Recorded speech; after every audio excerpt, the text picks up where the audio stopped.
Hello, everyone, and welcome back. We are starting on page 27 of the book Among the Impostors. Luke's first day is many, many, many times less than stellar. He's not had very warm greetings. The teachers are quite unhelpful.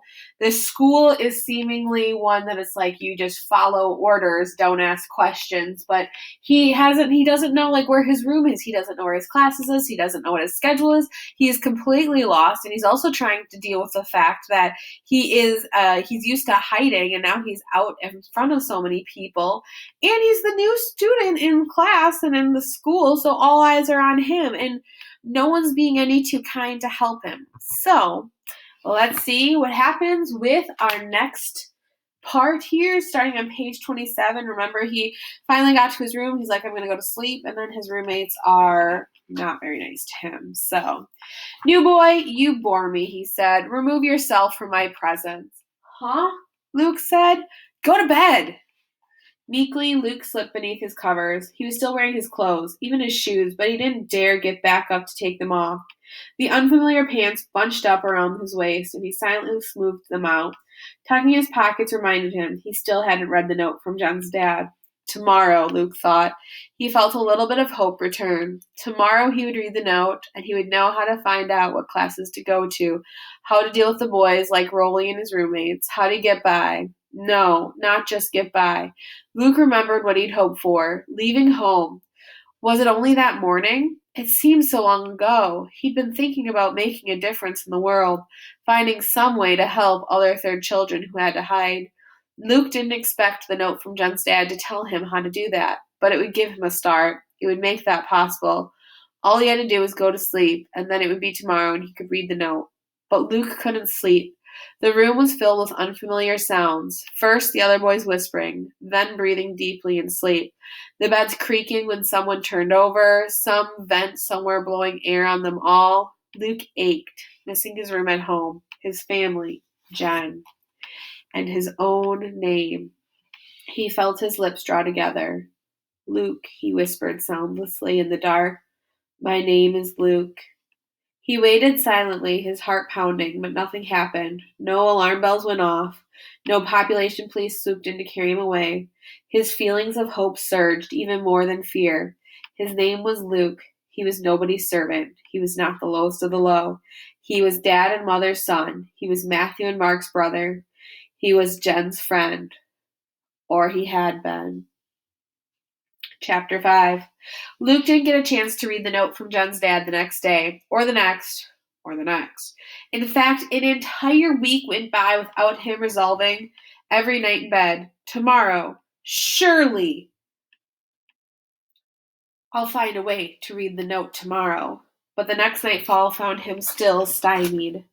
At first, he thought there was an easy solution. The bathroom, for example. He could go in, shut the door, read the note. But none of the bathrooms at Hendrix were like the bathrooms at home, closed in and private. The Hendrix bathrooms were in rows of urinals and commodes, right out in front of everyone. Even the shower was communal, just an open tiled room with dozens of spigots sprouting from each wall. Luke could barely bring himself to lower his pants with everyone watching, let alone read the note. He was always lingered until most of the other boys were gone, but he never found a bathroom that fully emptied out.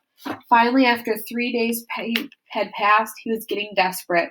He resolved to wait in the bathroom for as long as it took, regardless of bells or classes. The bell rang for breakfast, and still he remained, pretending to be very concerned with scrubbing his face. Finally, it was just Luke and another boy, standing by the door. Out, the boy said. The boy was mean-faced and muscular. Luke's legs trembled, but he didn't shut off the water. I'm not done, Luke mumbled, trying to sound nonchalant, unconcerned. He failed miserably. The boy grabbed Luke's arm. Didn't you hear me? I said, out! The boy jerked so hard on Luke's arm that Luke felt pain shoot through his whole body. Then the boy shoved Luke out the door. Luke landed in a heap in the hallway floor. A hall monitor looked down at him in disgust. You're late for breakfast, he said. 2 demerits. Luke feebly looked from the hall monitor to the other boy, who was now standing menacingly in the bathroom doorway. Then he understood. They were alike. There were guards in the bathrooms as well as in the halls. He couldn't read the note in either place. He wondered about trying to read the note in his room. He would get there first at bedtime, he decided. The first several days of this was impossible because, no matter how hard he tried, he couldn't ever remember which way to go. Left at the top of the stairs, then right, then left, or was it right, then left, then right? Most nights it was a miracle if he found the room at all before the lights out. Though that was just as well because it reduced the amount of time that Jackal Boy could spend tormenting him. Finally, in the middle of Luke's second week at Hendrix, he sat at the back of the hall during the evening lecture, so he was the first one up the stairs. Holding his breath, he counted the turns. Right, yes, left. And there, yes, room 156. Luke rushed in past the hall monitor. He slipped behind the door, out of sight, and jammed his hand into his pocket and heard, "So my servant's reporting for duty early tonight, eh?" It was Jackal Boy, lounging on his bed.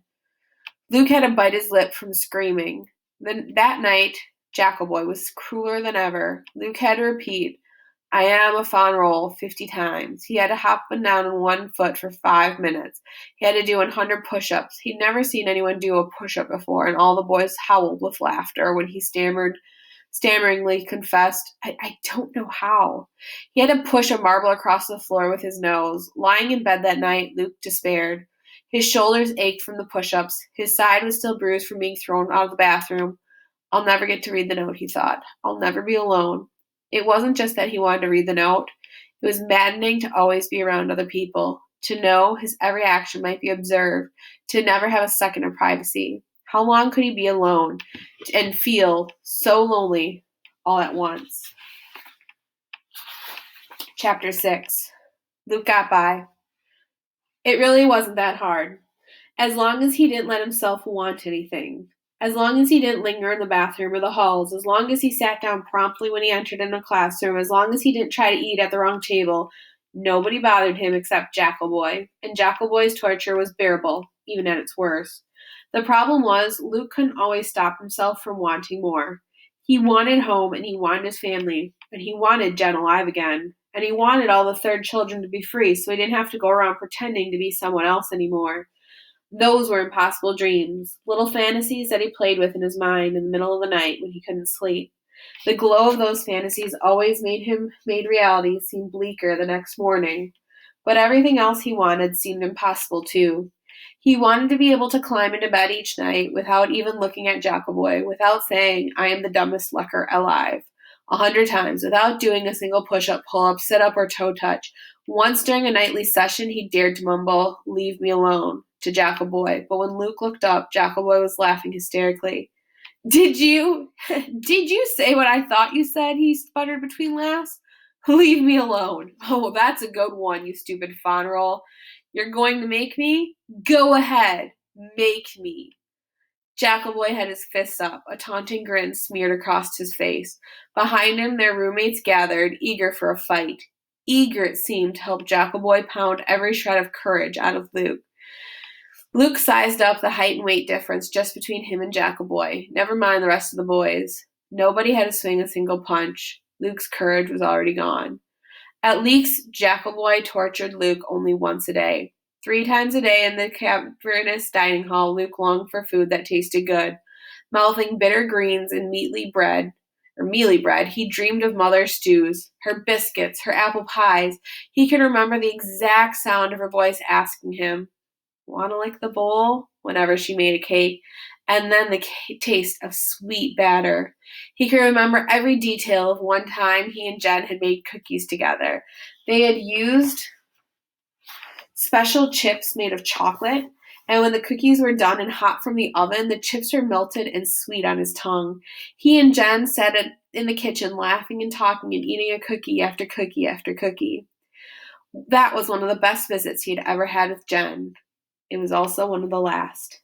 He tried to forget that, but he couldn't. He knew that if he sat down in Hendrix' dining hall and someone put a whole plate full of the Jen cookies in front of him, they'd taste every bit as bitter as the greens. He wouldn't be able to eat a bite. And Mother's biscuits, flown in fresh, if that were possible, would crumble in his mouth just like the mealy bread. Nothing could taste good when you ate alone in the midst of hundreds of boys who didn't even know your name, who didn't care. For Luke wanted a friend at Hendrix too. Sometimes he forced himself to stop daydreaming and start paying attention to the other boys. He wasn't brave enough to speak to any of them, but he thought if he listened, then someday. He couldn't tell the boys apart. Maybe it had to do something with being in hiding all those years. He wasn't blind. He could tell that some of them had different colored hair, even slightly different colored skin. Some were taller, some were shorter, some were fatter, some were thinner. Some of them were older even than Luke's brothers. Others were a few years younger than Luke himself. But Luke could never fix any of them in his mind. Even Jackal Boy was unrecognizable outside of their room. Once he came up to Luke and said, "Ah, my servant, just when I need a pen. Give me yours, kid." And Luke stared, open mouthed, for so long that Jackal Boy just eased the pen out of Luke's hand and headed off, muttering, "Fine time to turn statue on me." Another time during breakfast, he heard boys joking at a nearby table. "Oh, come on, Spence," one boy said to another. Luke stared. "Spence," he repeated to himself, remembering the boy's features. "The boy's name is Spence. Now I know who he is." It gave him a warm glow all morning to think he'd be able to recognize someone now. At lunch, as he watched Spence slip into his seat, Luke practically smiled. Then Spence knocked over his water glass, dousing the boy beside him. "Ted, you lecker!" the other boy exclaimed. Ted? But at dinner, the boy Luke could have sworn was Spence looked up when someone called out, "Hey, EJ!" "Not now, Spence," EJ said irritably. Or was he simply EJ? And Ted and Spence were totally different boys. Luke gave up trying to keep track of anybody's names. He thought he noticed other boys responding to different multiple names too, but he could never be sure. Why was he so easily confused? It was like the halls of the school, which always seems to double back on themselves. From one day to the next, Luke could rarely find his way to the same classroom twice, so it didn't matter that he was never sure which class he was supposed to be sitting in. He'd never be able to get to the right place anyhow. The teachers didn't seem to notice Luke or anyone else. They'd occasionally point at a boy and declare, "To demerits," but they almost never called anyone by name. Luke wondered about sneaking up to his room during class time and reading the note from Jen's dad, since nobody cared where he was anyways. But the hall monitors guarded the stairs too. They guarded everything. So Luke reflected gloomily. The note that could save him was doomed to turn to lint in his pocket, and Luke was doomed to endlessly wander the halls at Hendrix, unnoticed, unknowing, and unknown. In bed at night, Luke took to having an imaginary conversation with his family, Jen, and Jen's dad. His part was always apologies. "I'm sorry, Mr. Talbot. You risked your life to give me a fake ID, and I wasn't worth it. I'm sorry, Jen. I'm not doing anything for the cause. I'm sorry, Mother." This was the hardest one of all. "You wanted me to stay, but I said I had to go. I said I was going to make a difference in the world, but I can't. I wanted to make sure there was enough food for everyone in the world so third children could be legal again, but I can't even understand a word my teachers say, even the ones who are speaking my language. I'll never learn anything. I'll never be able to help anyone. I'm sorry, Mother. I should have never left you. I wish." But Luke wished for so much he couldn't go on. He was so busy longing for big impossible changes he never gave a thought to wanting anything smaller and more practical, like an open door. But that's what he got. Chapter 7. Luke saw the door one morning on the way to class. He'd barely slept the night before, so he was groggy and stupid. He was shuffling along looking for a familiar classroom to duck into before the hall monitor yelled at him. Between classrooms, he stared down at his feet, too miserable to lift his head. But as he turned a corner, someone bumped into him. Luke looked up in time to see the other boy barrel past without an apology. Then as Luke turned his head forward again, he saw it. The door was on an outside wall. Luke couldn't have said if he'd passed it 100 times before or never. It was solid wood with a brass knob, just like dozens of other doors in the school. It was barely even ajar, but beyond it, Luke could see grass and trees and sky. Outdoors. He didn't think. He didn't even pause to make sure a hall monitor wasn't watching him. In a flash, Luke was out the door. Outside, Luke stood still, his back to the wall of the school. He was breathing hard. Read the note and get back inside. Some tiny rational part of his brain urged him, "Before someone sees you." But he couldn't move. It was May. The lawn ahead of him was a rich green carpet. Red buds were blooming and lilacs. He thought he even smelled honeysuckle. His mind played a trick on him, and suddenly he was almost a whole year back in time, standing outside for what he had thought might be the last time of his entire life. The government workers were just starting to cut down the woods behind his family's house, and his mother was furiously ordering him, "Luke, inside, now!" And when the woods were gone, Jen's house replaced it. His mind skipped ahead, and he remembered his first trip to Jen's house. He had stepped inside and felt paralyzed, just like now, and he marveled at the feel of fresh air on his face, just like now, and he'd been in danger, just like now. Luke looked back at the school hopelessly. Anyone could easily look out a window and see him and report him. Maybe they'd just give him more of those meaningless demerits. Or maybe this would make them realize that he really wasn't Lee Grant, that his papers were forged, and that by the loss of the land he deserved to die. Strangely, Luke could see no windows. But the door was opening. Luke took off running. He raced as blindly as he had that first day, trying to keep up with Raleigh Sturgeon.